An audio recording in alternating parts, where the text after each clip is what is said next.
إن الحمد لله نحمده ونستعينه ونستغفره ونعوذ بالله من شرور أنفسنا ومن سيئات أعمالنا من يهد الله فلا مضل له ومن يضلل فلا هادي له أشهد أن لا إله إلا الله وحده لا شريك له وأشهد أن محمدًا عبده ورسوله أما بعد فإن خير الحديث كتاب الله وخير الهدي هدي محمد صلى الله عليه وآله وسلم وشر الأمور محدثاتها وكل محدثة بدعة وكل بدعة ضلالة أما بعد فأعوذ بالله السميع العليم من الشيطان الرجيم من همزه ونفخه ونفثه بسم الله الرحمن الرحيم والذين جاهدوا فينا لنهدينهم سبلنا وإن الله لمع المحسنين رب اشرح لي صدري ويسر لي أمري واحلل عقدة من لساني يفقهوا قولي رب زدني علما سبحان ربك رب العزة عما يصفون وسلام على المرسلين والحمد لله رب العالمين. حضرات،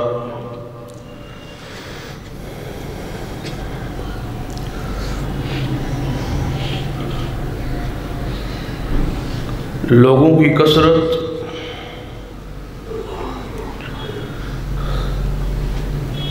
باطل پر کیوں ہے اور حق والوں کی تعداد تھوڑی کیوں؟ اس حوالے نال کئی خطبات کے اندر بہت ساری باتیں ہو چکی. اسی سلسلے کو آگے بڑھانے کی کوشش کرا کہ دلائل اہل حق کے پاس دلائل کا غلبہ ہے اور دلائل منزل من اللہ ہے اور قرآنی اور حدیثی دلائل ہے. دلائل ایسے جنہیں رد ہی نہیں کیا جا سکتا کیونکہ اللہ نے نازل کی. اس کے باوجود اکثریت شروع سے لے کر آج تک حق قبول نہیں کرتی، باطل پر اڑی رہتی. اس کی وجوہات کیا ہے؟ چند وجوہات بیان ہو چکی. سب سے پہلی وجہ یہ بیان ہوئی کہ لوگ حق اس لیے نہیں قبول کرتے کہ وہ حق کے متلاشی نہیں، تڑپ ہی نہیں ہے ان میں. جہاں کوئی ہے ٹھیک ہے، اس کو لیے پر وہ زندگی بسر کر رہے. انہاں دا موضوع آخرت ہے ہی نہیں کہ آخرت کے بارے میں فکر ہو، اور جب تک آخرت کی فکر نہ ہو حق کا بندہ متلاشی ہوتا ہی نہیں. دوسری وجہ جہالت ہے. شروع سے آج تک قوم کی اکثریت جہالت پر قائم. وہ علم جو عقیدے کے لیے، آخرت کے لیے، ایمان کے لیے ضروری ہے، اس علم کی کمی. خواندہ یا نہ خواندہ ہونا، پڑھا لکھا ان پڑھ ہو، اس کی تقسیم ہمارے ہاں عصری اور دنیاوی علوم ہے۔ جیڑا بندہ دنیاوی علوم جانتا ہے عوام کی نظر وہ پڑھا لکھا، اور جو دنیاوی علوم سے ناواقف ہے لوگ اس کو ان پڑھ کہتے، جبکہ ایسی بات نہیں۔ پڑھا لکھا ہونے سے مراد یہ ہے کہ بندہ قرآن پڑھا ہو، احادیث پڑھا ہو، عقیدہ پڑھا ہو، آخرت کے حوالے سے، ایمانیات کے حوالے سے سب کچھ جانتا، تو یہ شخص پڑھا لکھا ہے۔ شریعت کی نگاہ میں قرآن اور حدیث کی دلائل کی روشنی میں جسے علم کہا گیا ہے وہ قرآن اور حدیث ہی ہے، اور علم والے کو ہی عالم کہتے، اسی علم کے جاننے والے کو عالم کہتے۔ اور پروفیسرز ہوں گے، ڈاکٹر ہوں گے، بہت سارے نام ہوں گے، سکالرز ہوں گے، عالم اسی ہی کہا جاتا ہے جو قرآن پڑھا ہو، احادیث پڑھا ہو، اسے عالم کہا گیا۔ تیسری وجہ جو حق قبول نہیں کرنے، کہ دین مشکل ہے، یہ سمجھ نہیں آتا، اس پر دلائل بھی بیان ہو چکے۔ چوتھی وجہ جو ہماری گزشتہ 2-3 خطبات سے جاری ہے کہ عزت، شہرت، جاہ و منصب، اقتدار، یا جس مقام پر کوئی بندہ معاشرے کے اندر فائز ہے، موجود ہے، اس سے وہ یہ سمجھتا ہے کہ اگر حق قبول کروں تو یہ شہرت نہیں رہے گی، یہ مقام نہیں رہے گا، یہ کاروبار نہیں رہے گا، یہ تجارت نہیں رہے گا، یہ جاہ و منصب نہیں رہے گا۔ اتنے بڑے عہدے پر، سرداری پر قائم ہو کے میں نچلی سطح پہ جاؤں۔ احبار اور رہبان، یہود و نصارہ تھے علماء جو اس وقت تھے جناب محمد رسول اللہ صلی اللہ علیہ وسلم کے زبان، وہ کہا کرتے تھے کہ ہمارا فتویٰ چلتا ہے، ہماری گدی چلتی ہے، کہ حیثیت ہے ہماری، کیا ہم محمد مصطفیٰ کا کلمہ پڑھ کے ہم دمے بن جائیں کہ ان کے پیچھے چلیں، اتباع کریں، یہ ہماری حیثیت ختم ہو جائے؟ وہ جانتے تھے کہ یہ حق ہے۔ قرآن نے کہا ہے کہ یہودی اس طرح محمد مصطفیٰ کو پہچانتے ہیں کہ یہ حق ہیں اور یہ سچے رسول ہیں، جس طرح بندہ اپنے بیٹوں کو پہچانتا ہے۔ کسی بندے نے کوئی شک ہوتا ہے کہ یہ میرا بیٹا ہے یا نہیں، اسی طرح پہچانتے تھے کہ محمد مصطفیٰ صلی اللہ علیہ وسلم سچے رسول، لیکن مانتے نہیں تھے، اور اپنی بھیڑوں کو اور اپنے غلاموں کو اور اپنے مریدوں کو روکتے تھے حق سے۔ اور قرآن اپنی تورات اور انجیل کو، کتاب الہی کو بیچتے تھے تھوڑی قیمت کے بدلے، جسے قرآن نے کہا وَلَا تَشْتَرُوا بِآيَاتِي ثَمَنًا قَلِيلًا، میری آیات کو تھوڑی قیمت کے بدلے نہ بیچو۔ غلط فتوے دیتے تھے، جان بوجھ کے دیتے تھے، پتا تھا انہیں کہ یہ مسئلہ غلط ہے۔ قرآن نے کہا اپنے ہاتھوں سے لکھتے تھے، فتویٰ لکھتے تھے اپنے ہاتھوں سے، لکھ کے کہتے تھے یہ اللہ کی طرف سے ہے، یہ اللہ کی کتاب سے فیصلہ ہے، یہ شریعت یہ کہہ رہی ہے۔ یہ حالت، یہ کیفیت تھی اس قوم کی۔ تو یہ جاؤ منصب جو ہے، اقتدار جو ہے، یہ گدی نشینی اور سجاد نشینی جو ہے، یہ حق قبول کرنے میں بہت بڑی رکاوٹ ہے۔ اس رکاوٹ کو توڑنا ضروری ہے کہ جب اللہ تعالیٰ نے بندہ ایک باطل پر ہے، اللہ نے اس کو ضائع نہیں کیا، اس کو ذلیل نہیں کیا، رسوا نہیں کیا، تو وہ یقین جان لے کہ جب اس کی راہ پہ آ جائے گا تو کیا وہ ذلیل کر دے، کیا وہ رسوا کر دے۔ اس اصول پر ڈٹ جائے کہ اسلام پر آنے سے، حق کو قبول کرنے سے بندہ ضائع نہیں ہوتا۔ اس عورت، اس خاتون نے بھی کہا تھا نا سرور کائنات محمد رسول اللہ صلی اللہ علیہ وسلم۔ جب سیدنا جلیبیب رضی اللہ تعالیٰ کہ رشتے کے حوالے سے بات چلی، وہ غریب تھے، دیہاتی تھے، اور نبی علیہ السلام نے ان آواز سے جس رشتے کا انتخاب کیا وہ انتہائی مالدار خاتون تھی، انصار میں سے تھی۔ پیغام بھیجا نکاح، اس کے باپ کو بلایا، اس پیغام دیا، رشتہ مانگا نبی علیہ السلام۔ تو وہ گھر میں گئے صلاح مشورے کے لیے۔ بیوی نے کہا بھی یہ نہیں ہو سکتا، ہمارا جوڑ نہیں ہے، وہ غریب ہے، دیہاتی ہے، قد بھی چھوٹا ہے، خوبصورت بھی نہیں ہے۔ یہ سارے عذر پیش کیے، لہذا رسول اللہ صلی اللہ علیہ وسلم سے معذرت کر لی جائے، رشتہ حضور نے مانگا ہے، چلو معذرت کر لی جائے۔ تو اس بچی نے کیا کہا تھا کہ اے ابا جی کسے معذرت کرنے لگے ہو؟ کبھی رسول اللہ کے پیچھے لگ کے بھی کوئی ضائع ہوا ہے؟ پھر لوگوں نے دیکھا کہ وہی نکاح ہوا، اسی گھر میں وہ آباد ہوئی، اور صحابہ کہتے تھے مدینے کے اندر جب راشن ختم ہو جاتا، قحط ہو جاتا، تو مانگنے والے، لینے والے، خیرات لینے والے، صدقہ لینے والے، تعاون لینے والے اس عورت کے دروازے پہ کھڑے ہوتے، وہ صبح سے شام تک بانٹتی رہتی کہ اس کا مال ختم نہ ہوتا۔ جاہ و منصب، ساری چیزیں جو رکاوٹ ہے، غربت ہے، دیگر معاملات، سب کو ایک طرف رکھیے اور حق کو قبول کیجیے۔ ساڑھے معاشرے سب تو بڑا المیہ یہ ہے، دکاندار سوچتا ہے کہ اگر میں توحید کو، سنت کو، دین کو، شریعت کو بنا لوں، گاہک چھوڑ جائے، کاروباری نقصان ہو۔ پھر کاروباری نقصان بچاتے بچاتے وہ اپنے ایمان کو خراب کر بیٹھتا ہے۔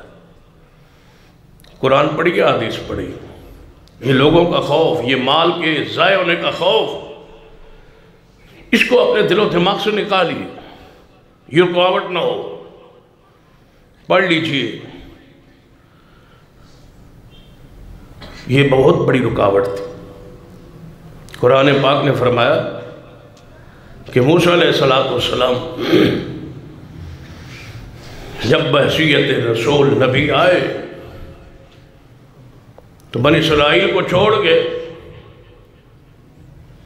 اس کی فرعون کی قوم کے قبطی جو قوم تھی، اس قوم کے چند لوگ صرف ایمان لائے۔ فرعون کی قوم دے چند لوگ، صرف ان پر ایک ہی چیز سوار تھی جو قرآن نے بیان کیا، فَمَا آمَنَ لِمُوسَىٰ إِلَّا ذُرِّيَّةٌ۔ موسیٰ علیہ السلام کے لیے نہیں ایمان لائی تھی وہ قوم، إِلَّا ذُرِّيَّةٌ مِّن قَوْمِهِ عَلَىٰ خَوْفٍ مِّن فِرْعَوْنَ۔ فرعون کے خوف سے، ڈر سے، ہیبت سے اس کی قوم کے چند جوان، چند بچے، چند جوان، چند بندے ایمان لیا۔ اس وجہ سے خوف تھا فرعون کا، ڈر تھا، مارے گا، تشدد کرے، اس ڈر کے مارے۔ یا لالچ ہوتا ہے، یا خوف ہوتا ہے، یا پھر وہ جاؤ منصب اقتدار کے چھوٹ جانے کا خطرہ ہوتا ہے۔ یہ چیزیں حق میں رکاوٹ، خوف کے مارے وہ ایمان نہیں لا رہے کہ یہ ہمیں آزمائیں گے، مصیبت میں ڈالیں گے، تکلیف میں ڈالیں گے، تشدد کریں گے، ماریں گے۔ اور پھر ایسے لوگ بھی تھے جادوگر ایمان لائے تھے۔ دو ہی حیثیتیں ہیں، دونوں پہلو اپنے ذہن میں بٹھا لیجیے کہ سب کو چھوڑ کے آنے والوں کی حیثیت دیکھ لیجیے، اور حق سے دوری جس وجہ سے بھی، جڑی چیز بھی آڑے آئی ہے، اس کو ذرا دیکھ، دونوں کی حیثیت کیا ہے۔ فرعون تکبر کی وجہ سے نہیں لایا، ہٹ دھرمی کی وجہ سے نہیں لایا، اس کا انجام کیا ہوا؟ اور جو غریب لوگ تھے اللہ نے ان کی حفاظت کیسے فرمائی؟ بنی اسرائیل کی کیسے حفاظت ہوئی ہے؟ جس دریا جس سمندر میں فرعون اس کے حواری سردار وزراء پوری پارلیمنٹ اور پوری کابینہ سمیت غرق ہوا، اسی دریا سے اللہ نے موسیٰ اور اس کے ماننے والے کو محفوظ رکھا۔ تو یہ اللہ کا قانون ہے نا، جب کفر میں نے تمہیں ضائع نہیں کیا، تمہیں نہیں چھوڑا، مسلمان ہونے کے بعد میں تجھے ذلیل کر دوں۔ جب تم باطل پر ہو، شرک پر ہو، بدعت پر ہو، گمراہی پر ہو، تو میں روزی دے رہا ہوں، سب کچھ دے رہا ہوں، ایمان لے آؤ گے تو میں چھوڑ دوں گا۔ یہ کیسے ہو سکتا ہے کہ جب مجھ سے محبت ہو جائے، پیار ہو جائے، تم میرے محبوب بن جاؤ، تم میرے ولی بن جاؤ، میرے دوست بن جاؤ، اور پھر میں تمہیں چھوڑ دوں؟ لیکن یہ ساری چیزیں اندر سے نکالنی مشکل ہے۔ سامنے کھڑے ہیں فرعون اور سارے جادوگروں نے کیا کہا؟ فرعون نے کہا تھا مجھے چھوڑ، میں تمہارے پاؤں ہاتھ کاٹ ڈالوں گا۔ سارے جادوگر بولے ہمیں کوئی پرواہ نہیں ہے، جو کرنا چاہتے ہو کر لو، لیکن ہم حق کو قبول کر چکے۔ پھر آج تک ان کا نام تاریخ میں محفوظ ہے، قرآن میں محفوظ ہے، اور کتنے خوش نصیب ہے جن کا ذکر آج تک جاری ہے، اور قیامت تک قرآن ہمیشہ کے لیے رہے گا، اور ان کا ذکر خیر جاری رہے گا۔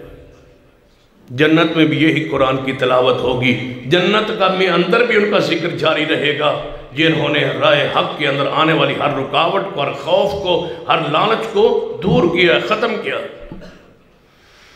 اور دوسری طرف دیکھ لو، یہ مصر کا فرعون، دوسری طرف مصر کا ہی ایک اور بادشاہ جو ہے، اس کی حالت کیفیت دیکھ لے کہ یہ مصر کا فرعون موسیٰ علیہ السلام کا انکاری ہے، اور سرور کائنات محمد رسول اللہ صلی اللہ علیہ وسلم کے زمانے مصر کا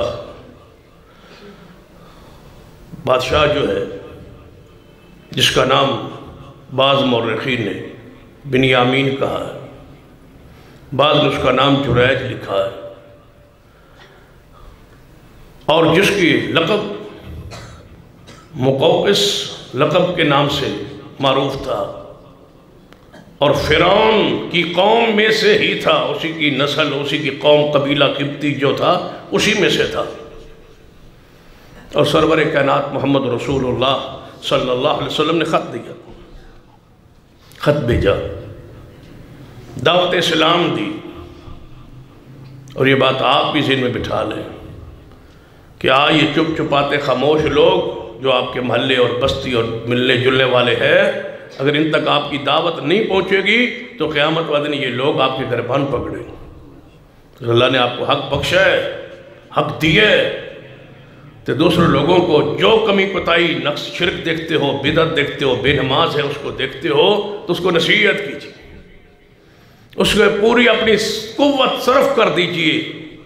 نبی علیہ السلام نے اپنے زمانہ مبارک میں جتنی ذرائع تھے تبلیغ کے، محمد مصطفیٰ نے ساروں کو اپنے استعمال میں لے آئے۔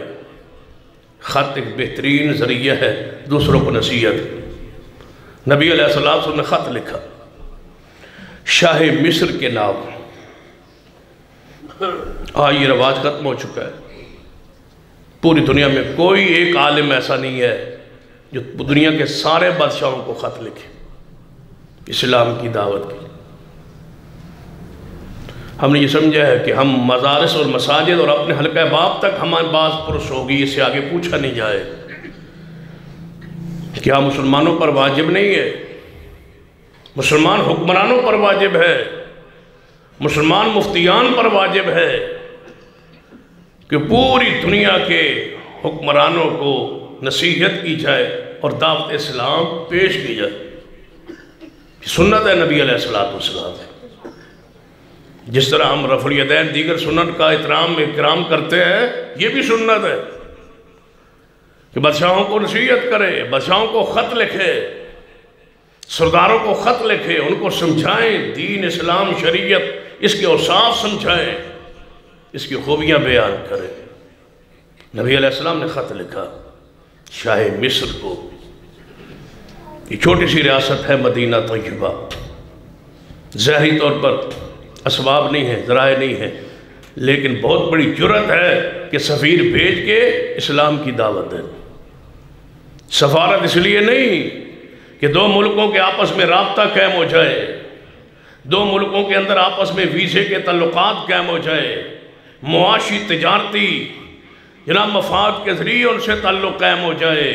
رسول اللہ صلی اللہ علیہ وسلم کا ہر ملک کے ساتھ سب سے پہلے رابطے کا مقصد اور غرض یہ تھا کہ اسلام کی دعوت اس تک پہنچ جائے۔ کبھی آپ نے سفیر نہیں بھیجا کہ ہم سے کاروبار کرو، ہمارے ہاں انویسٹ آ کے کرو، ہمارے ہاں پیسہ لے آؤ، یہاں آ کے خرچ کرو، ہمارے ملک کو مضبوط کرو۔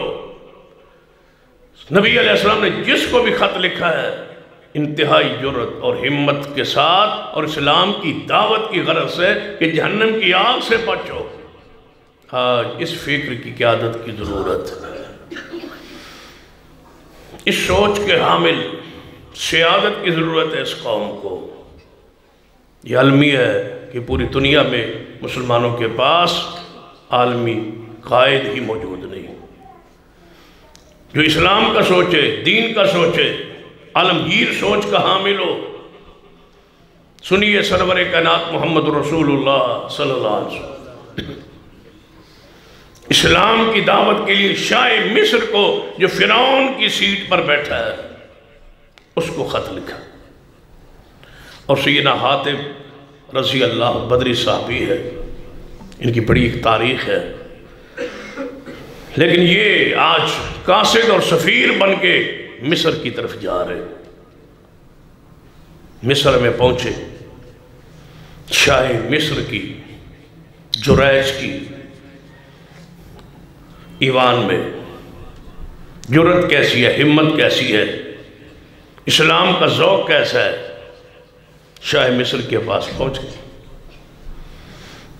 داخل ہوئے، ملاقات شروع ہوئی۔ عبداللہ بن حضرت حاتب رضی اللہ تعالیٰ عنہ کا انداز تخاطب دیکھیں۔ فرمایا شاہ مصر، ایک وقت تھا اس سیٹ پر تجھ سے پہلے ایک فرعون ہوا کرتا تھا، آج وہ کہاں ہے؟ جو کہتا تھا انا ربکم الاعلی، میں سب سے بڑا رب ہوں نعوذ باللہ، آج وہ کہاں ہے؟ کیا تیرے ملک میں اس کا بدن فَالْيَوْمَ نُنَجِّيكَ بِبَدَنِكَ، کیا اس کا بدن، اس کی میت، اس کا جسد محفوظ نہیں ہے، موجود نہیں ہے تیری عبرت کے لیے؟ مجھے محمد مصطفیٰ نے بھیجا ہے صلی اللہ علیہ وسلم، اور یہ تیرے نام خط ہے، اس خط کو پڑھیے اور اس دعوت کو قبول کیجیے۔ خط کھولا تو کیا لکھا تھا؟ یہ خط محمد رسول اللہ صلی اللہ علیہ وسلم کی طرف سے شاہ مصر کے نام ہے۔ السلام علی من اتبع الہدی، فرعون سے کہ نائب پر یا اس کی سیٹ پر بیٹھنے والے شخص کا خطاب کا انداز کیا ہے، جرت کیا ہے؟ السلام علی من اتبع الہدی، سلام اس کے لیے جو ہدایت کی پیروی کرے۔ اگر تم میری بات کو نہیں مانتا تو پھر سلام کوئی نہیں، سلام اس پر جو ہدایت کی پیروی کرے۔ یہ ہے جرت، یہ ہے ایمان، یہ ہے غیرت، یہ عقیدہ توحید کے بعد نصیب ہوتی۔ اسلام قبول کر لے، مختصر سی بات ہے بھائی، اسلام قبول کر لے، سلامت رہے گا۔ اور ہم اقتدار لینے والے نہیں ہیں، اسلام قبول کر لو گے مصر تمہارے پاس ہی رہے گا، ہم دنیا نہیں چاہتے، ہم آخرت چاہتے۔ یہ اقتدار تمہارا قائم رہے گا، ہم چھیننے والے نہیں ہیں کہ کسی زمین پر قابض ہو جائے تو سب کچھ ہم لے لیں، نہیں، اسلام قبول کر، سلامتی پا جائے گا، اقتدار قائم رہے گا، سب کچھ یہیں رہے گا، ہم کچھ نہیں لوٹ کے لے جانے والے، اسلام قبول کر۔ شاہ مصر نے حضرت حاتب رضی اللہ عنہ عزت کی، احترام کیا، اکرام کیا، اور ساری صورتحال خط پڑھا، غور کیا، اس کے بعد اپنی لونڈی کو بلایا کہ یہ خط ہے، اس خط کو ہاتھی کے دانت کی بنائی ہوئی ڈبیا میں محفوظ کر دو۔ یہ خط محمد رسول اللہ صلی اللہ علیہ وسلم کا ہے۔ سوچ رہا ہے ہو سکتا ہے یہ ڈاوا ڈول حکومت ختم ہو جائے۔ سب سے بڑی لالچ فکر یہی ہوتی ہے، اقتدار ختم ہو جائے گا اگر میں نے مسلک کو، منہج کو، عقیدہ توحید کو قبول کر۔ کتنے بیمار ہیں۔ اگر ہم یہاں بتائیں نا جی فیکٹری میں، دفتر میں کہ ہم اہل حدیث ہے، تو یہاں لوگ ہمارے خلاف ہو جائیں۔ کوئی مسلک چھپائے پھرتے ہیں، کوئی عقیدہ چھپائے پھرتے ہیں، کوئی سیٹ پر بیٹھا ہے، کوئی کرسی پر بیٹھا ہے، وہ چھپ رہا ہے، کوئی دوسرے کو کچھ کہتا نہیں ہے، یہاں کچھ ماحول خراب نہ ہو جائے۔ یہ ساری بیماریاں ہیں، کوڑ ہے اندر کے، جب تک یہ ختم نہیں ہوتے اس وقت تک تم غالب نہیں آ سکتے۔ چاہتے غلبہ ہو، چاہتے ہم کہ قرآن و حدیث کا بول بالا ہو، اور چھپے پھرتے ہیں۔ چھپنے کی وجہ کیا ہے؟ کون کہتا ہے کہ کسی مسلمان کو کافر کہو؟ کون کہتا ہے کہ تم تشدد کرو؟ ہم کہتے ہیں دلائل کے ساتھ، قرآن و سنت کے مزین دلائل تمہارے پاس محفوظ ہیں، موجود ہیں، ان کو اپنی میٹھی زبان کے ساتھ پیش تو کرو۔ چھپنے چھپانے والی بات کون سی ہے؟ رسول رحمت صلی اللہ علیہ وسلم ایک بہت بڑی طاقت کو یہ خط لکھ رہے ہیں، تو کیا خط کا اثر ہوا؟ نبی علیہ السلام کا خط محفوظ کر کے ڈبی کے اندر محفوظ کر رہا ہے، اور خط کا جواب لکھ رہا ہے۔ اے محمد صلی اللہ علیہ وسلم، یہ خط محمد رسول اللہ صلی اللہ علیہ وسلم کی طرف سے، یہ خط محمد رسول اللہ صلی اللہ علیہ وسلم کی طرف جا رہا ہے، شاہ مصر کی طرف سے۔ ایک انداز دیکھ لینا، جب رسول اللہ خط لکھتے تھے پہلا نام کس کا لکھتے تھے؟ اپنا، پھر بادشاہ کا۔ اور بادشاہ کی عقل مندی دیکھ لیجئے، جب جواب لکھا تو رسول اللہ کا نام پھر پہلے لکھا۔ یہ روب ہے، یہ دبدبہ ہے، یہ ہیبت اسلام کی، دین کی، توحید کی۔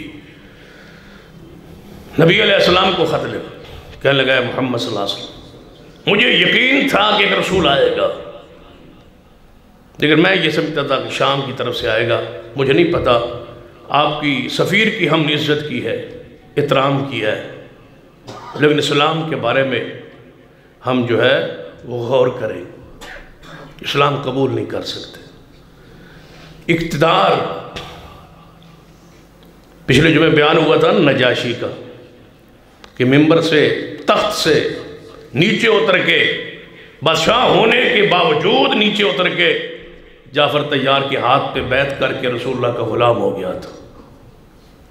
تو پھر آج تک نام زندہ ہے، اور کتنی بڑی سعادت ہے کہ فوت ہوا ہے حبشہ میں، جنازہ مدینے میں ہوا ہے، اور غیبانہ جنازہ سنت ٹھہرا ہے، نجاشی سے ہی تو۔ اور یہ بادشاہ ہے مصر کا، لیکن درمیان میں آڑے آ رہا ہے اقتدار، مال، دولت، لالچ، ہرس، یہ چیزیں بندے کے جان نہیں چھوڑتی۔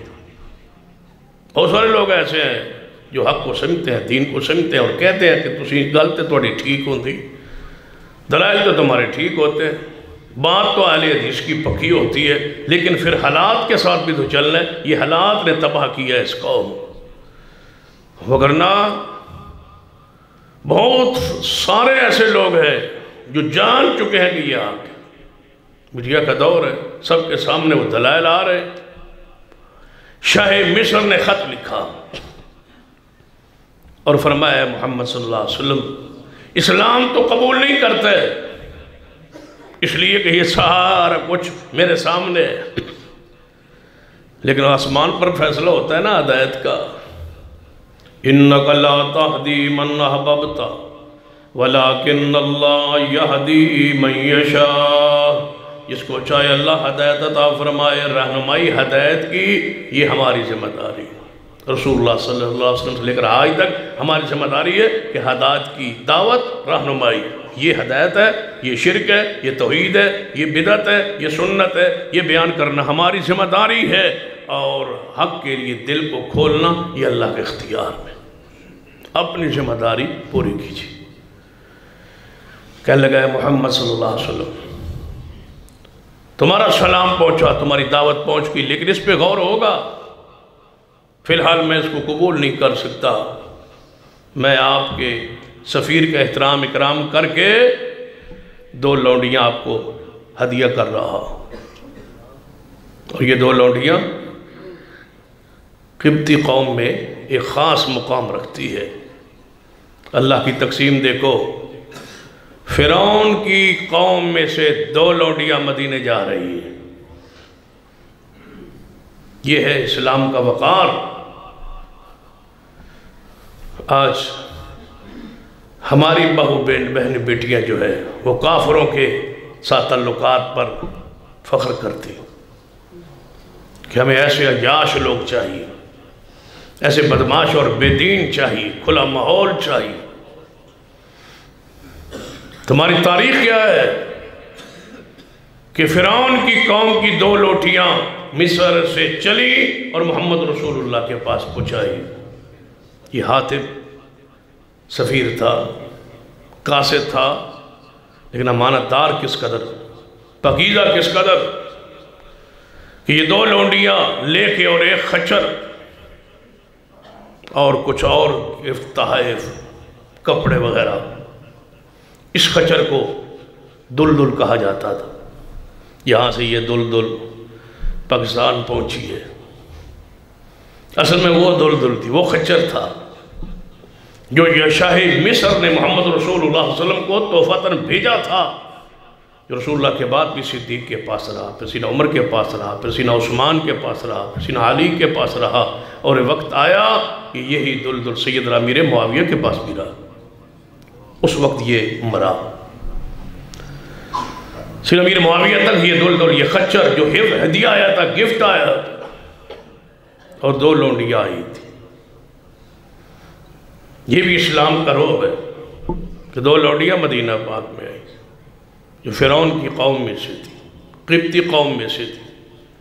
آپ نے ان میں سے ایک لونڈی جس کا نام سیرین تھا، سیدنا حسان بن ثابت کو دے دی رضی اللہ تعالیٰ عنہ، جو مداح رسول تھے اور رسول اللہ کی شان پہ نعتیں کہتے تھے۔ نبی علیہ السلام ان کی خدمت میں پیش کی کہ یہ ہے، آپ نے فرمایا یہ لونڈی ہے، یہ آپ لے لو۔ اور دوسری لونڈی ام المومنین بنی، جسے سیدہ ماریہ قبطیہ کہا جاتا ہے۔ یہ ام المومنین ہے، نبی علیہ السلام نے اپنے حرم میں اپنے نکاحات کر کے اپنے نکاح میں لی، اور یہ ماریہ قبطیہ ہے جس کے بطن سے آپ کا بیٹا ابراہیم پیدا ہوا۔ یہ سیدہ ماریہ قبطیہ، قبطیہ کیوں کہا جاتا ہے؟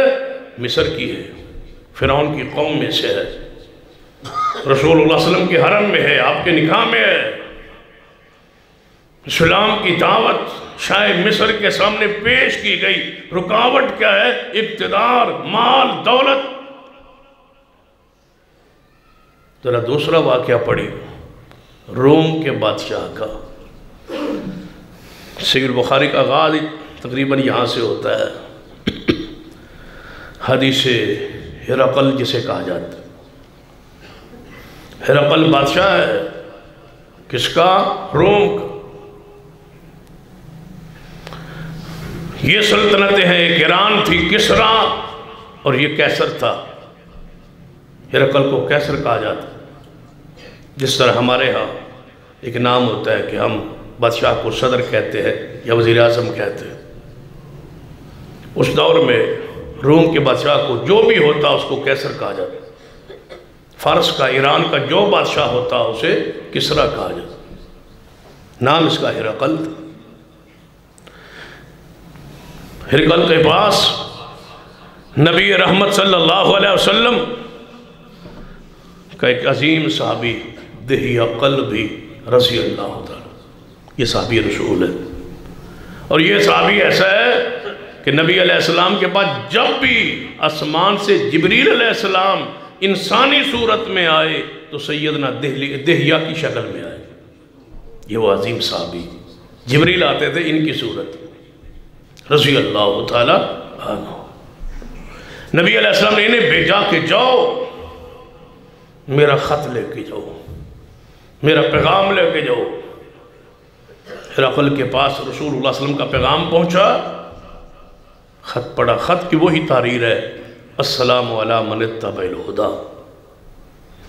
سلام قبول اس پر جو حق کی پیروی کرے، اسلام لے آؤ سلامتی پا جاؤ۔ مختصر سب رسول رحمت صلی اللہ علیہ وسلم کے خط کے الفاظ ہوتے،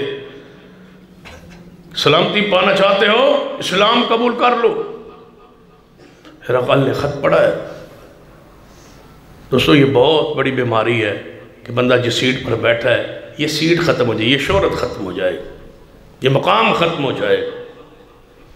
بہت سارے لوگ ایسے ہیں جو قبول نہیں کرتے۔ پچھلے دنوں بھی ایک ہمارے پاس، پچھلے غالباً جمعہ والے دن ہی کی بات یا 2-4 دن، کہ اعلیٰ منصب پر سیٹ پر اچھی پوسٹ پر بیٹھا ہوا افسر وہ ہمارے پاس آئے، یہاں جامعہ میں بیٹھے تو اہل حدیث کی بہت تعریف کرتے رہے، مسلک کی تعریف کرتے رہے، مسلک کا ذکر کرتے رہے، کلمہ خیر کہتے رہے، مسلک یہ ہے، مسلک یہ ہے، مسلک اہل حدیث بہت پیارا ہے۔ لیکن مجھے محسوس ہوا کہ یہ خود نہیں ہے، تو میں نے کہا آپ خود پھر کیوں نہیں ہے؟ پتہ جواب کیا دیتا ہے؟ جس سیٹ پر ہے اس کے کچھ تقاضے ہوتے ہیں، جس سیٹ پر ہم ہیں نا کچھ اس کے بھی تقاضے ہوتے ہیں، کچھ رکھ رکھاؤ ہوتا ہے، کچھ لوگوں کی نظروں میں آنے سے بچنا ہوتا ہے۔ یہ بہت بڑی بیماری، کسی کو دکان، کسی کو مکان، کسی کو پیسہ، کسی کو دولت، کسی کو سرداری، کسی کو زمیندارہ، کسی کو اقتدار، یہ ساری چیزیں رکاوٹیں حق پر، ان کو توڑنا ہوگا۔ اب ہرقل کو پڑھ لے۔ جب ہرقل نے خط کو پڑھا وزیروں کو بلا کہتا ہے یہاں روم میں، ہمارے شام میں روم میں تو لوگ آتے ہیں مکہ مکرمہ سے تجارت کی غرض سے، کوئی قافلہ پتہ کرو منڈی میں کوئی قافلہ آیا ہوا ہے۔ پتہ چلا کہ ابو سفیان رضی اللہ تعالیٰ اس وقت مسلمان نہیں تھے، کافروں کے سردار تھے، یہ آئے ہوئے تجارت کا قافلہ لے کے آئے ہوئے۔ فرما اس پورے قافلے کو پیش کیا جائے میرے سامنے، میں اس خط کی تحقیق کرنا چاہتا ہوں۔ اور سیدنا دہی قلبی رضی اللہ تعالیٰ عنہ محفل و مجلس میں حیثیت سفیر و قاصد موجود ہے۔ ابو سفیان اور قریش کو پیش کیا گیا، پوچھتا ہے تم اس شہر سے آئے ہو؟ جس شہر میں نبی محمد مصطفیٰ صلی اللہ علیہ وسلم نبوی ہونے کا اعلان کیا؟ جی ہم اس شہر سے آئے۔ فرمایا تم میں سے محمد مصطفیٰ کا زیادہ نسب کے لحاظ سے قریبی کون ہے؟ اس بات کو بلے بات لینا بڑی اہم بات ہے۔ ہرقل پوچھتا ہے اس پورے وفد وچوں محمد مصطفیٰ صلی اللہ علیہ وسلم کے زیادہ رشتے میں، خون میں، نسب میں جو زیادہ قریب ہے وہ کون ہے؟ تو پورے قریش میں آگے کون بڑا تھا؟ سیدنا ابو سفیان امیر معاویہ کا باپ۔ میں ہوں نسب میں کس کے قریب؟ محمد مصطفیٰ صلی اللہ علیہ وسلم۔ تو پھر نسبی تعلق ہے کس کا؟ امیر معاویہ کا کس کے ساتھ؟ محمد مصطفیٰ صلی اللہ علیہ وسلم کے ساتھ۔ خونی تعلق ہے، وہ بھی قریش کی عبد مناف کی ایک شاخ ہے جنہیں بنو امیہ کہا جاتا ہے۔ اس کے بارے میں اپنے دل و دماغ میں کوئی ہیر پھیر بیماری نہ ہو۔ اس میں سے ہزاروں محمد مصطفیٰ کے صحابہ ہیں۔ سیدنا عثمان بنو امیہ میں سے ہے، امیر معاویہ بنو امیہ میں سے ہے، رسول اللہ کی 2 بیٹیاں بنو امیہ میں بیائی ہوئی ہے، رقیہ ام کلثوم۔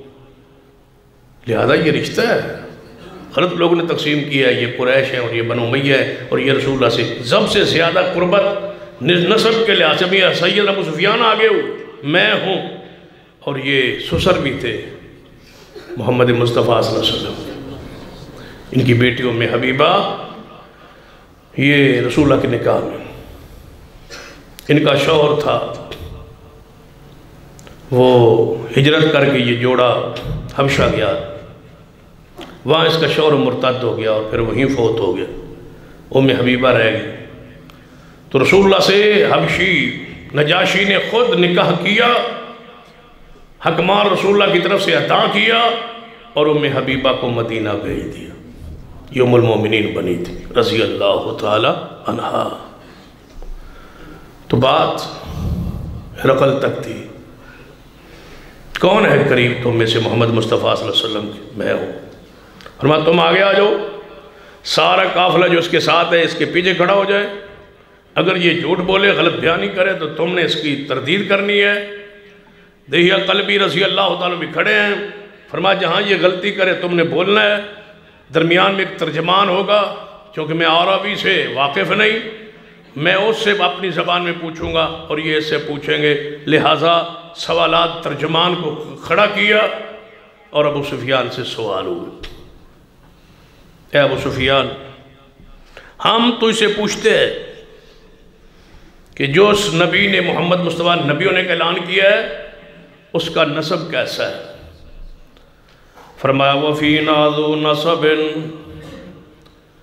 اے ہرقل بادشاہ، سیدنا ابو سفیان رضی اللہ عنہ فرماتے ہیں میرے دل خیال سی کہ میں کوئی بہانہ بناواں گا، عذر بناواں گا، جھٹلاواں گا. محمد مصطفیٰ تے مانتے لے آیا نہیں سا، کوئی تعریف تے کر نہیں سی سکتا. لیکن میں نے اپنا خطرہ سی کہ اگر میں جھوٹ بولوں گا تو یہ لوگ سارے تردید کر دیں گے.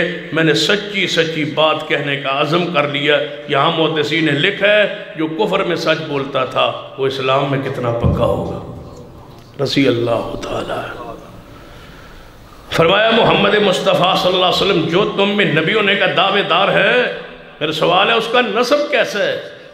فرمایا وَفِينَا ذُو نَسَبٍ.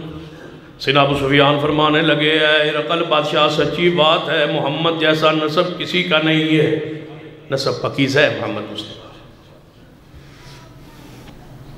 فرمایا چاہیے بتاؤ جس نے نبی ہونے کا دعویٰ کیتا ہے اس دی قوم اندر، اس دے باپ دادے اندر کوئی پہلے بادشاہ گزرے ہے؟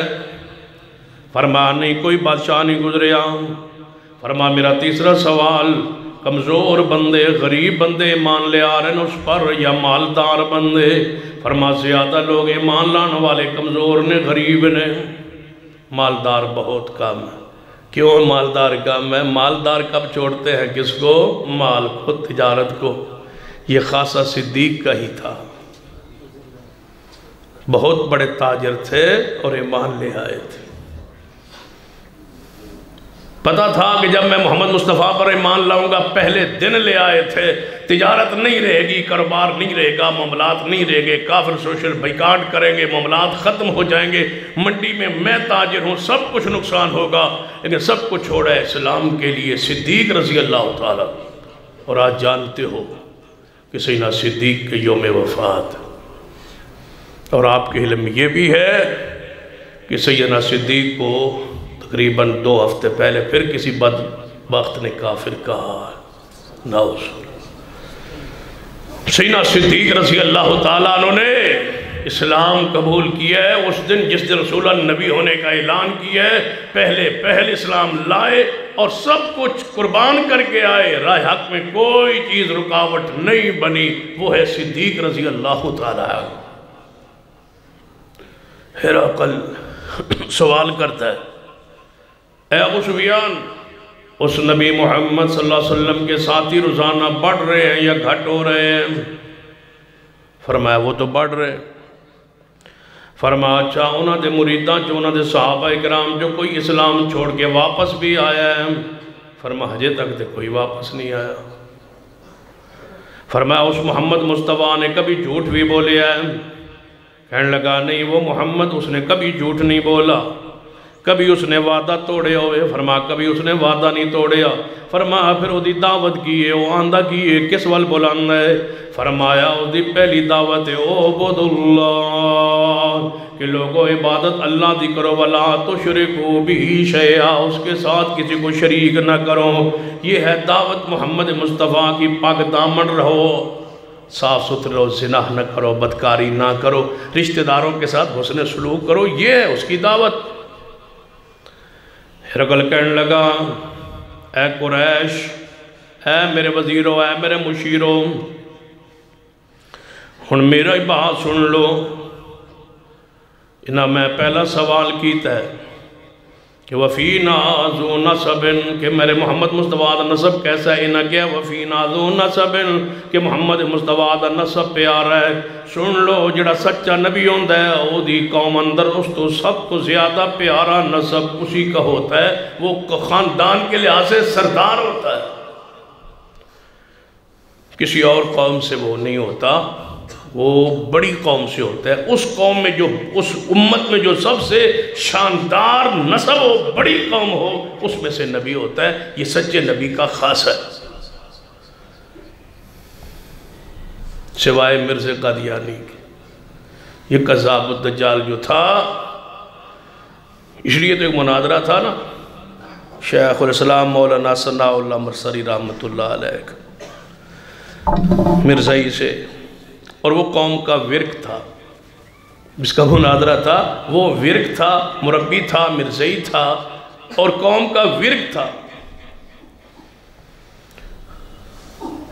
تو مولانا صلی اللہ علیہ وسلم فرمان لگے ورک صاحب آپ کی قوم بڑی ہے یا مرزوں کی قوم بڑی؟ مایا ورک بڑی قوم ہے جی، بڑے چودھری ہیں، جٹ ہیں، زمیندار ہیں۔ فرما میں پہلا ورک ویکھیا ہے جڑا مرزے دا کلمہ پڑھ دے۔ فرمایا وہ تو قوم میں اپنے نسب میں آلہ ہوتا ہے، یہ تو آڑے وچ مرزائیوں میں ورک آلہ ہے تو اس کو ورک ہونا چاہیے تھا، کوئی اور سید آلہ ہے تو اس میں سے ہونا چاہیے تھا۔ تمہارے مرزا ہو کہ اس بات کی دلیل ہے کہ مرزائیوں میں سے جو قوم بہتر ہے نسب کے لحاظ سے، تم قادیانی کو اس سے ہونا چاہیے تھا، یہی اس کے جھوٹا ہونے کی دلیل ہے۔ ہر نبی اپنی قوم میں سے اعلیٰ ترین خاندان میں سے ہوتا ہے۔ محمد مصطفیٰ اس خاندان سے تھے جن کی ساری پشتوں میں کوئی بدکار شخص پیدا ہی نہیں ہوا، ایسی پقیدہ نسب تھا محمد مصطفیٰ۔ ایک روایت میں آتا ہے کہ آمنہ سے لے کر حوا تک آپ کی 500 مائیں پیچھے کی طرف جائے، جتنی آپ کی مائیں آمنہ سے لے کر حوا تک، اور جتنے آپ کے باپ ہیں عبداللہ سے لے کر آدم تک، ان میں سے ایک بھی ایسا شخص نہیں ہے جس نے کبھی زنا کیا ہو، بدکاری کی ہو۔ پاک نسب سے پیدا ہوئی ہے کون؟ محمد مصطفیٰ صلی اللہ علیہ وسلم۔ وفینا ذو نسب، وہ سچا نبی ہے اس لیے کہ ذو نسب ہے۔ دوسرا سوال کیا کہ ایسے خاندان میں سے کوئی پیچھے بادشاہ گزرا ہے؟ جواب آیا نہیں۔ فرمایا بادشاہ ہوتا نا کوئی پیچھے باپ دادوں میں تو ہو سکتا ہے کہ صاحبزادوں میں شہزادوں میں خیال آ جاتا ہے کہ میری ماں وزیر اعظمہ تھی، میرا نانا وزیر اعظم تھا، میرا ابا وزیر اعظم تھا، میرا باپ وزیر اعظم تھا، میرا چاچے کا یہ عہدہ تھا، میں اپنے اس اقتدار کو مروسی سیاست کو واپس لاؤں گا۔ ہو سکتا ہے یہ کوئی چکر ہوتا، لیکن یہاں تو محمد مصطفیٰ کے خاندان میں سے کوئی اوپر بادشاہ نہیں گزرا، لگتا ہے یہ اللہ کا سچا نبی۔ تیسری بات، کمزور ایمان لائے یا امیر؟ آپ نے بتایا کمزور۔ فرمایا جڑا اللہ دا سچا نبی ہوندہ ہے اس پر ایمان لانے والے شروع میں کمزور ہی ہوتے ہیں، بڑے کون لاتے ہیں؟ بڑوں کے لیے تو بڑا پن ہوتا ہے نا، ان پاس اقتدار ہوتا ہے، مال ہوتا ہے، دولت ہوتی ہے، شہرت، اس وجہ سے ایمان نہیں لاتے۔ یہ بھی سچے ہونے کی دلیل ہے۔ آپ نے کہا ساتھی بڑھ رہے ہیں یا گھٹ رہے ہیں؟ آپ نے کہا بڑھ رہے ہیں۔ سن لے، سچا نبی کے ساتھی روزانہ بڑھتے ہیں، گھٹتے نہیں۔ اور آپ سے میں نے پوچھا کہ اس کا کوئی ساتھی پیچھے پلٹ کے آیا ہے؟ آپ نے فرمایا نہیں۔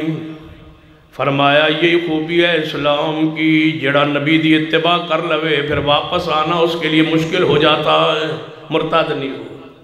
اور یہ آج تک خوبی آل الحدیث میں موجود ہے، الحمدللہ، کہ آج تک جس نے اس مسلک کے عقیدے کو سمجھ لیا، جان لیا، پہچان لیا، معرفت حاصل کر لی، اس کو واپس جانا ایسے محسوس ہوتا ہے جیسے آگ میں چھلانگ لگانا۔ اور یاد یہ بھی ہے، لذت ہی اس میں بڑی۔ بندہ جب ہو جائے نا، سمجھ لے۔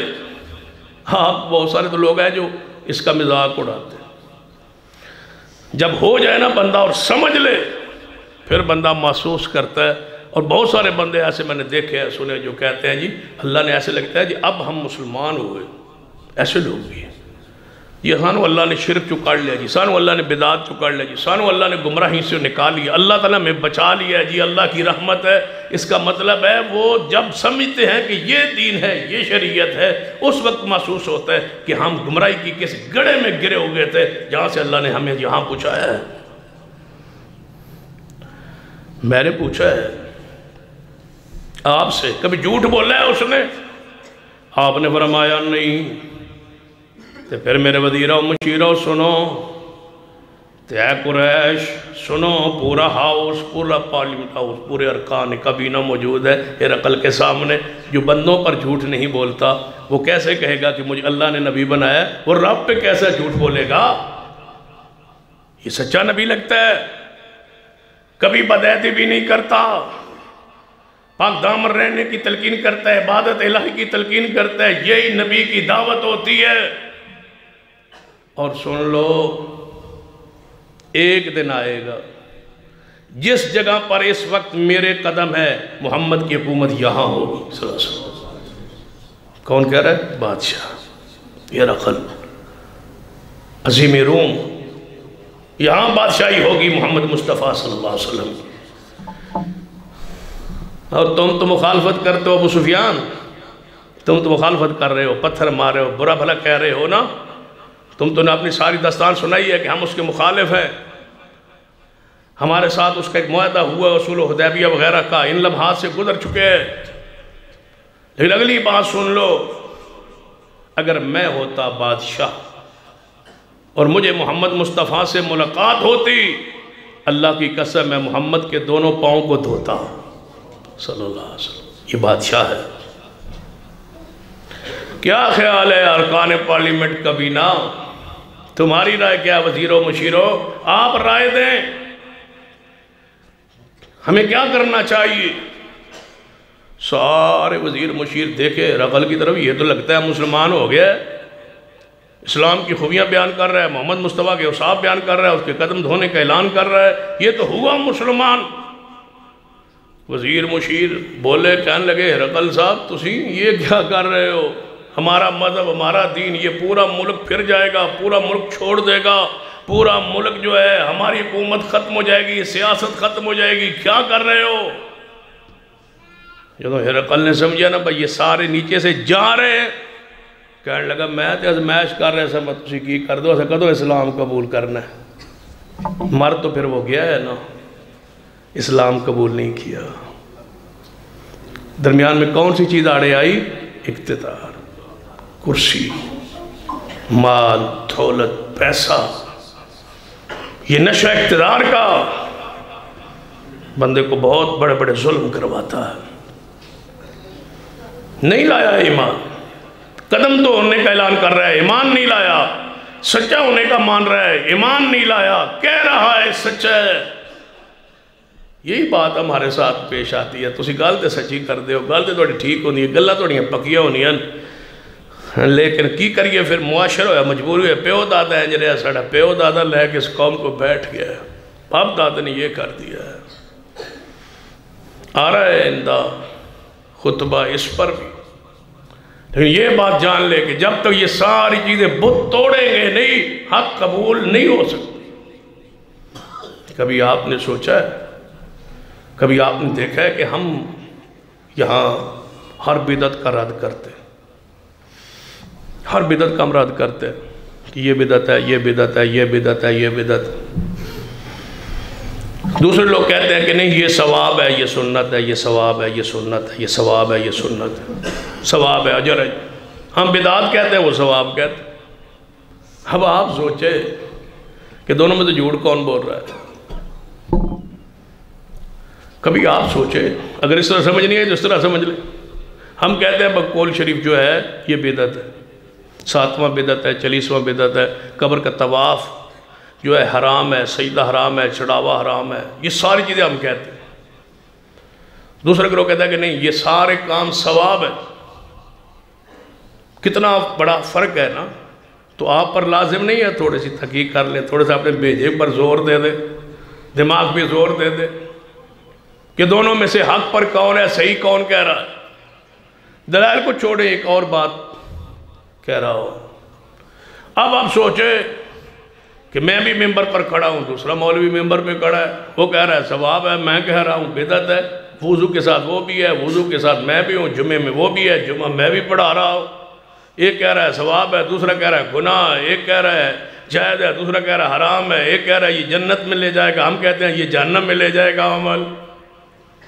تو آپ پر لازم ہے نا بھائی، اتنا الٹ، رات دن کا اختلاف، بدعت سنت کا اختلاف، آپ کیا کہیں گے؟ بس دونوں ٹھیک ہو، کرتے بھی رہیں گے، جہاں وہ مل گئے وہ کر لیں گے، جہاں آپ مل گئے نہیں کریں گے؟ نہیں، آپ تھوڑی سی تحقیق کر لیں۔ اب مجھے بتاؤ، تحقیق کرنے کا طریقہ بتلاتا ہوں آپ کو۔ دونوں میں سے ایک بندہ غلطی پر ہے، یا میں غلطی پر ہوں یا دوسرا غلطی پر ہے، وہ غلط بیانی کر رہا ہے یا میں غلط بیانی کر رہا ہوں۔ اب آپ بتائیں، بندہ غلط بیانی جھوٹ آخرت کے لیے کرتا ہے یا دنیا کے لیے کرتا ہے؟ جڑا بندہ جھوٹ بولتا ہے، غلط بیانی کرتا ہے، وہ آخرت کے لیے کرتا ہے یا دنیا کے لیے؟ آخرت کے لیے تو کوئی بندہ جھوٹ نہیں نہ بولتا، اور میں اس لیے جھوٹ بول رہا ہوں تاکہ آخرت میں مجھے نجات مل جائے، ایسا تو نہیں۔ جو بندہ غلط بیانی کرتا ہے، جو بندہ جھوٹ بولتا ہے، وہ دنیا کے لیے بولتا ہے، دنیا کا فائدہ، دنیا کا مال، دنیا کا پیسہ، دنیا کی کوئی چیز مجھے نصیب ہو جائے گی، اگر یہ جھوٹ بولوں گا تو یہ مل جائے گا، دنیا کے لیے کرتا ہے نا۔ تو اب بتاؤ، یہ جو بدعات ہے، یہ کرنے والے کو دنیاوی فائدہ ہے یا نہ کرنے والے کو دنیاوی فائدہ ہے؟ پھر سوچے، کل 7واں 40واں عرس میلہ کرنے والے کو دنیا کا فائدہ ہے یا نہ کرنے والے کو دنیا کا کوئی فائدہ ہے؟ لازم بات ہے، جو نہیں کر رہا اس کو کوئی چیز مل نہیں رہی، جو کر رہا ہے اس کو مال مل رہا ہے۔ تو پھر جھوٹ تو وہ بولے گا نا، غلط بیانی تو وہ کرے گا نا جس کو دنیاوی فائدہ حاصل ہو رہا ہے۔ بھئی ہم جھوٹ تو تب بولے نا کہ کل نہ کرنے سے کوئی چیز ملے، 7واں نہ کرنے سے کوئی چیز ملے، 10واں نہ کرنے سے کوئی چیز ملے، ہمیں تو کچھ نہیں ملتا۔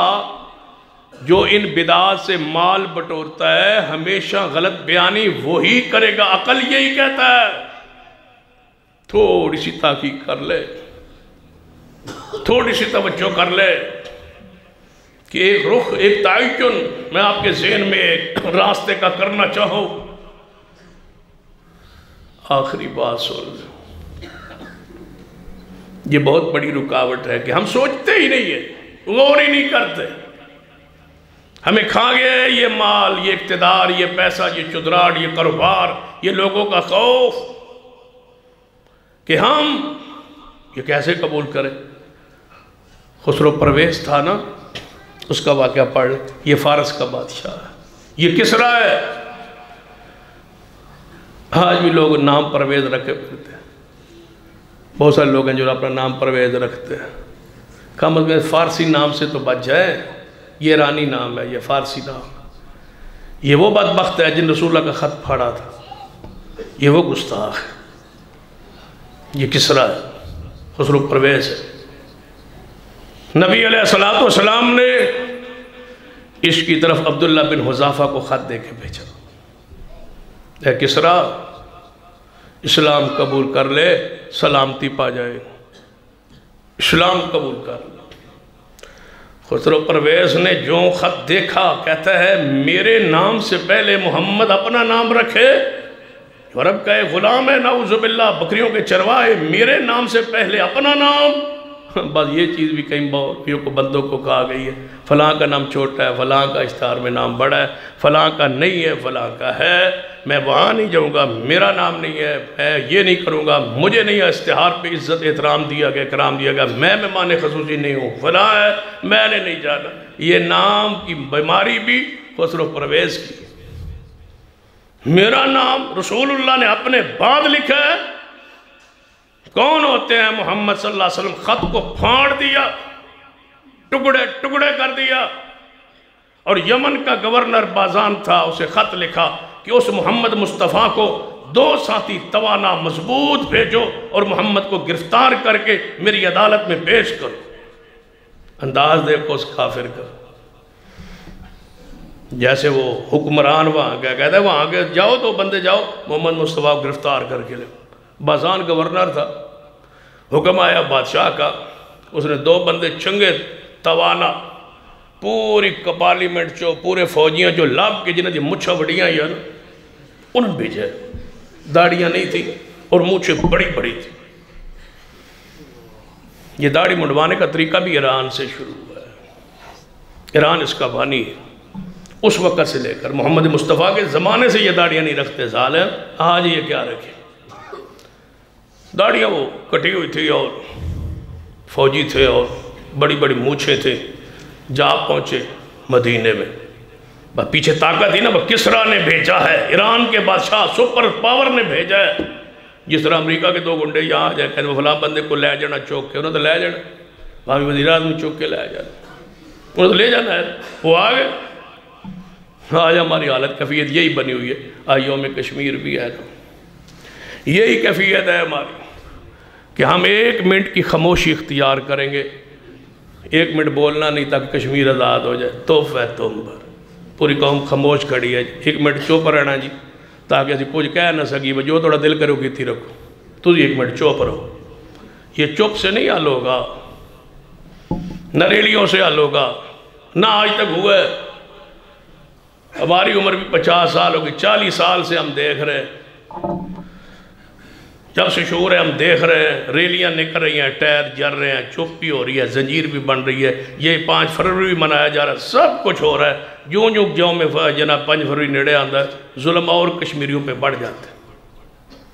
تو کشمیریوں کے لیے بھی تو پیغام دینا چاہیے، دین تمہارا نہیں، عقیدہ توحید تمہارا نہیں، مزاروں کے پجاری تم ہو، داڑیوں کی حالت کیفیت کشمیریوں تمہاری دیکھنے والی ہے، پردہ تمہارے ہاں نہیں ہے، شریعت تمہارے ہاں نہیں ہے۔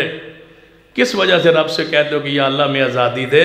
آزادی کے لیے سیرت مصطفیٰ بھی تو اپناؤ نا، جس پر اتنے مظالم ہوں وہ اس طرح رہتا ہے۔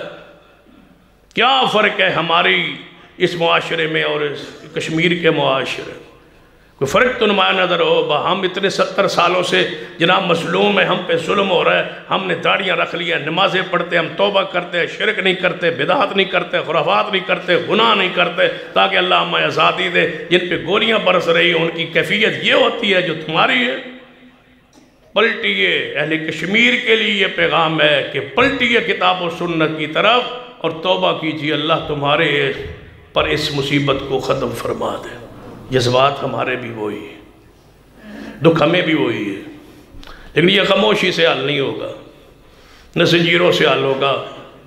اس کے حل کا ایک ہی طریقہ ہے کہ غزوہ بدر پڑھو، غزوہ احد پڑھو، غزوات رسول پڑھو، سرائر پڑھو، جتنے نبی علیہ السلام کے غزوات تھے یا جتنے سرایہ تھے ان کو پڑھو، تاکہ تمہیں پتہ چلے کہ یہ خاموشی سے حل نہیں ہوتا، یہ جب بھی حل ہوگا جہاد کے ذریعے ہوگا اور کوئی راستہ نہیں۔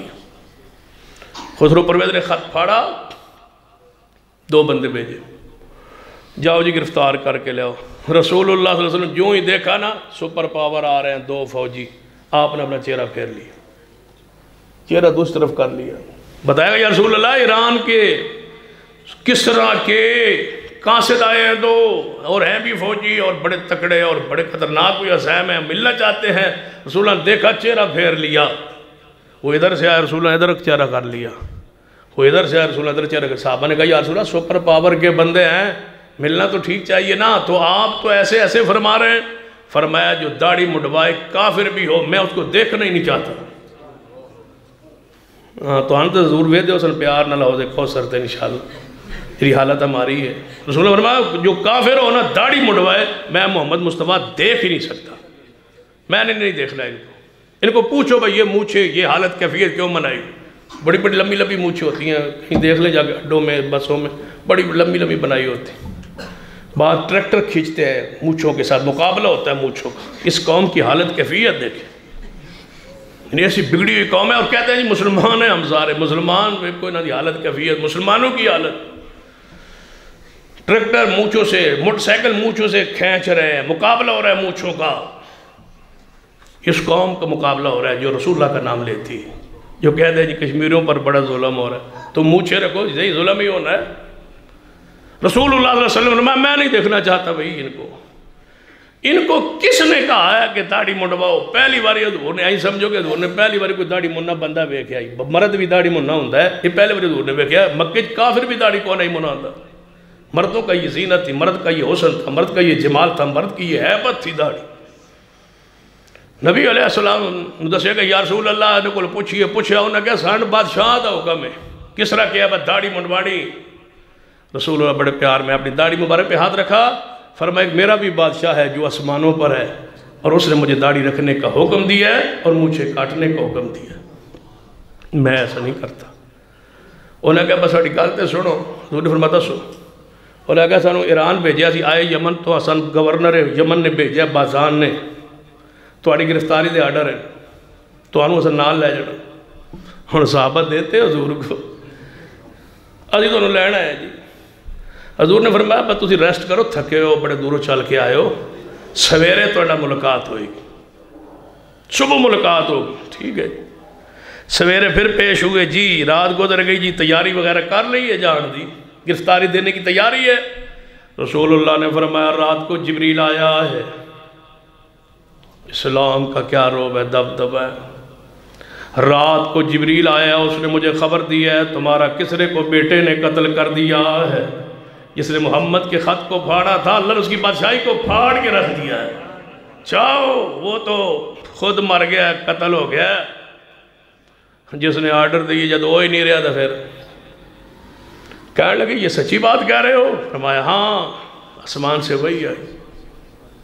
یہ واپس پلٹے، ادھر بیٹے نے باپ کو قتل کیا، وہ بھی کوئی حلال زادہ ہوگا، کسرا کا بیٹا، باپ کو قتل کیا، اور پھر خط لکھا، فوراً پہلا امر، پہلا حکم اس نے جاری کیا بازان گورنر کو کہ جس بارے میں میرے باپ نے لکھا تھا محمد مصطفیٰ کی گرفتاری کے بارے میں، اس حکم کو معطل کرتا ہوں، اور جب تک میرا دوسرا حکم نہ آئے اس وقت تک اس محمد مصطفیٰ کے بارے میں کچھ فیصلہ نہیں کرنا۔ نبی علیہ السلام فرمایا جا رہے ہو واپس؟ جی جا رہے ہیں۔ فرمایا کہ میرا بھی خط لے جاؤ، بازان سے آئے ہو، بازان کو اسلام کی دعوت دے دینا۔ خط لکھا، فرمایا بازان اسلام قبول کر لے، تیرا کسرا تو گیا ہے مر، اسلام قبول کر لے، نجات پا جائے گا، اور تجھے یمن کی گورنری تم پر میں محمد قائم رکھوں گا۔ بازان کے پاس یہ دونوں قاصد پہنچے، خط پڑھا اور فرمانے لگے مجھے یقین ہے کہ یہ محمد سچا نبی ہے۔ ادھر سے پیغام آ گیا، جب قاصدوں نے کہا خط تو وہ پہنچا ہوا نہیں تھا، یہ تو گرفتاری کا انتظار کر رہا تھا نا، محمد صاحب گرفتار کر کے آئیں گے، ابھی ادھر فوتگی کی اطلاع نہیں آئی تھی کہ بادشاہ ہمارا مر گیا، یہ نظام تو یہ انداز تو نہیں تھا، اب خط آنا تھا، خط پہنچا نہیں ہے، یہ پہلے پہنچ گئے۔ کہتے ہیں جی ہمیں تو اس نے کمال کر دیا، رات رکھا ہے، کھانا پینا اچھا مہیا کیا ہے، اور پہلے ہمارے چہرے داڑھی حالت دیکھ کے اس نے بڑا غصے کا اظہار کیا ہے۔ پھر انہوں نے یہ خط لکھا ہے اور بتایا کہ تمہارا کسرا جو ہے وہ قتل ہو گیا ہے۔ اس نے کہا ابھی تو اطلاع نہیں آئی، اتنے تک اگلے دن اطلاع پہنچی کہ کسرا اسی دن مرا ہے جس دن محمد نے خبر دی ہے۔